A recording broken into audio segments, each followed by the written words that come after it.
Now, if you spend any amount of time on the internet in 2025, you know that women are mad that men have stopped approaching them in public.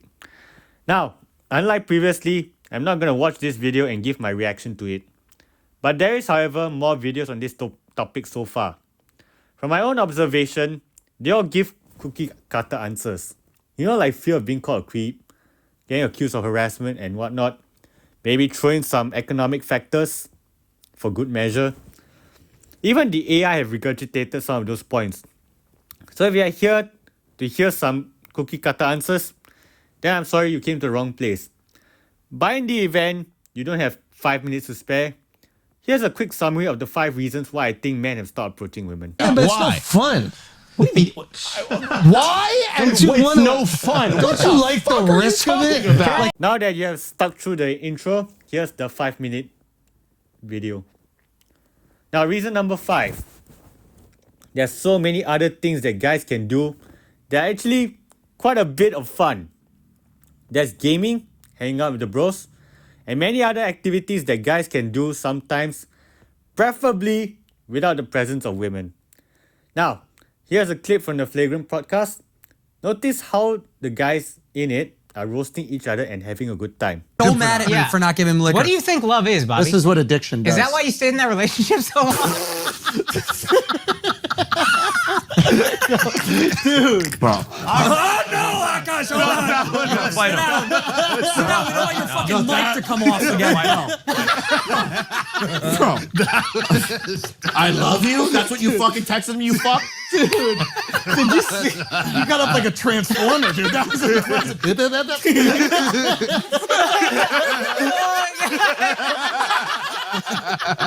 Bro. Transformer. More than me high. Yeah. Bro, that's the guy. That's the guy going. That's the guy going. That's the dude going. More than a meter. Looking around. Where is he looking? Oh my god! His back is to the camera. Oh my god! So proof is in the pudding that I did the right thing in Mexico. Yes. Did I not? Yes, dude. This And guy's you know why this whole thing demented. started? He got into a fight with me, yelled at me for not getting him booze. Bobby's the only transformer that's more dangerous as a car, though. Dude. Fucking to be funny, dude. No. Oh my god! That's so fucking funny. Watch out! He's turning back into a beetle. Which brings me to reason number 4. Now, according to Scott Galloway, enough men to meet this hypergamous mating. Again, you can't tell women to lower their expectations, but this is the reality. When you ask a man if you could have a woman who had 80% of everything you wanted, 75% say, yeah, I'm on board. Mm-hmm. When you say to a woman, a man has 80% of what you want, 75% say that's not enough. But if you, but even look at the media. Right. What does the media tell a woman to do? He's out, but he didn't open your door. He's not nice to his parent. You walk right out on that man. Like, it's literally every piece of media is, you don't need him. You're a strong, independent woman. Pull the ripcord. You're out. And it is the basic kind of communication around this is, you are a strong, independent, powerful woman. That is wonderful. And quite frankly, you don't need the imperfect man. And they're just not connecting. I read that on Tinder, a man of average attractiveness has to swipe right 200 times to get one coffee. And then 4 of those 5 coffees will ghost him. They will decide they don't want to meet him, or they won't show up. That means a guy of average attractiveness has to swipe right 1,000 times to get one coffee. Now, what does that tell that guy?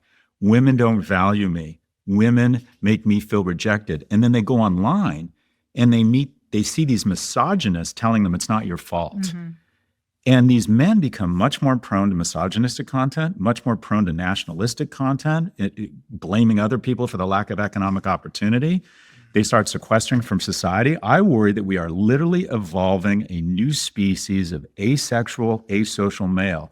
And if a man by the age of 30 hasn't either lived with someone or married someone, there's a 1 in 3 chance he's going to have a substance abuse problem. Wow. In addition, it goes so much deeper than that because if they don't develop the skills, the reason romantic comedies are 2 hours and not 15 minutes is this shit is hard. Like finding an attractive, intelligent woman, generally speaking, 75% of people who've been married longer than 30 years say in the beginning, one was much more interested than the other. And it was almost always the man. Women are much choosier. The basis of evolution is seed trying to get everywhere, men, and women deploying a much finer filter to select the strongest, smartest, and fastest speed. So men need an environment to demonstrate excellence. And you hear these women talk about it. He was kind. He was good at work. I liked the way he smelled. He was funny. Where do men demonstrate excellence? When they're not going to college, they're not going into an office because of remote work. Where do they're not going to church, they're not going to temple. Where does a woman have the opportunity to fall in love other than these baseline metrics? And you were talking about women say, you've seen these TikToks, over $100,000, that's not unreasonable, and over 6 feet, that's 2.2% of the male population. So where do they fall in love? Where can a man demonstrate excellence? It used to be go to temple, 7 single women, 7 single men, and they kind of paired off and worked it out. And online dating, similar to online e-commerce, online rentals, it's created a winner-take-most, if not all, environment. And it's basically been amazing for attractive guys, attractive wealthy guys, tall wealthy guys. It's been amazing for them. For all the other guys, it's been a disaster, and it's made it mildly shittier for every woman. The digitization of mating, I believe, has been a disaster. It's been bad for women. It's been disastrous for men. I want to talk about how Now, this is an honest question to Mr. Galloway. Do I look like I have the time to go online to swipe 1,000 times just to get maybe a coffee date? I believe, just like many of you here, I have other more important priorities in my life. I don't have all day to burn on dating apps or in real life trying to find a girlfriend. Now, from what I understand from pickup artists like Ross Jeffries and Mystery, this is a skill game. Much like chess and poker, you can actually improve on it. Speaking of which, reason number 3, a lot of pickup artists are scammers. Most people don't know if the numbers they put up are real or not. There's no real way to identify scammers in the pickup and dating industry. Maybe just to give you an example to compare it to, in the food and beverage industry, we know what a bad restaurant looks like, right? Just turn on Kitchen Nightmares and then you see what a horror show it can be. Now, compare that to the pickup and dating industry. You're essentially taking one pickup artist's word over another one. You literally have to take a leap of faith to find out if they are full of shit or they are actually the real deal, right? I don't know how much disposable income or time you have to try to learn this skill game, or how much would you like to F around and find out.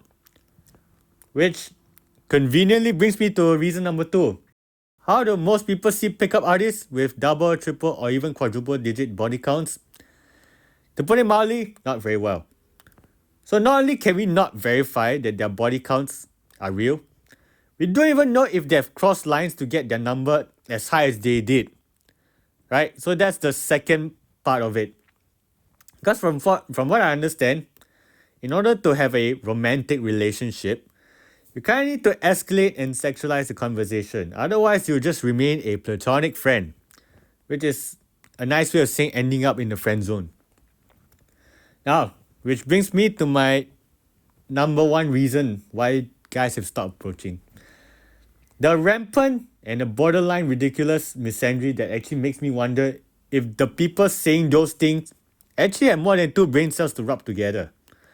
Not only that, apparently that's acceptable in our society in 2025. Not just tolerated, acceptable. I use that word for a reason. Right? In the highly unlikely event that I want to be told that I suck because I'm a man, I'll just go on YouTube and search The View. It is actually much cheaper and less time consuming than taking a woman out on a date and then ending up on TikTok. Right?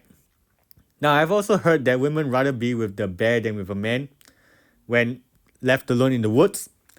And according to these knuckleheads, they are doing this to quote unquote trigger men, an animal they admitted out of their own mouths to be more dangerous than a bear. Which, whatever it is, I can protect the weak. But I can't really protect the stupid, alright? I did not wake up to find an animal they admitted to be more dangerous than a bear, and they also admitted out of their mouths to be antagonizing. Okay, look, I love my friends, I love my family way too much to put my own life on the line for these knuckleheads, right? They can get mauled for all I care, right? I'm not being a meat shield for them. So yeah, given these 5 reasons, now you can see why I say the answer to why men have decided to stop dating women can be summarized as Yeah, but it's Why? no fun. What do you mean? Why? And Don't you it's wanna- no fun. Don't What you the like the fuck are you risk of it? talking about? Like, So as it stands right now, I have like 100 priorities in my life. And dating is priority 101. Which is to say, at the very bottom of my priority right now. So yeah, on that sad note, you guys can have a nice day and I'll see you next time. Bye bye.